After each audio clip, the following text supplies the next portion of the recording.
एबे आमे आम प्रैक्टिस रे देखुछु जुलाई एंड अगस्त इनिशियली कि गोटे वायरल निमोनिया सोसाइटी रे बहुत वेरे स्प्रेड होछि। बहुत क्षेत्र में H1N1 भी आछि, अन्य इन्फ्लुएंजा वायरसेस भी आसुचंती। तो आउ विश्वास करन सेटा बहुत रैपिडली स्प्रेड करि पारे, जोटा पर्सन टू पर्सन कांटेक्ट रे पारे, हैंडशेक करिया रे पारे, ड्रॉपलेट इन्फेक्शन रे भी पारे। ताकू प्रिवेंट करिया को चेष्टा करन जो माने ठंडा है से माने घरे limited hey रहंतु।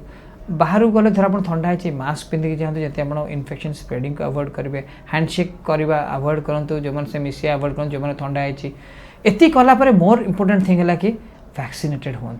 So influenza vaccine is pretty well available in market. धर आपणकर less than 5 years, more than 65 years, अथवा आप डायबिटीज, किडनी प्रॉब्लम, HIV कि किसी भी COPD, आस्मा, इम्यूनोकम्प्रेनेंट डिसऑर्डर अच्छी निजको इन्फ्लुएंजा वैक्सीन नेबाको जमार भूलतुनि। इन्फ्लुएंजा वैक्सीन आपको यही प्रकार वायरल 4टा ड्रेडेड वायरल इन्फेक्शन को आपको प्रिवेंट कर पारे। So do get vaccinated this season. Thank you.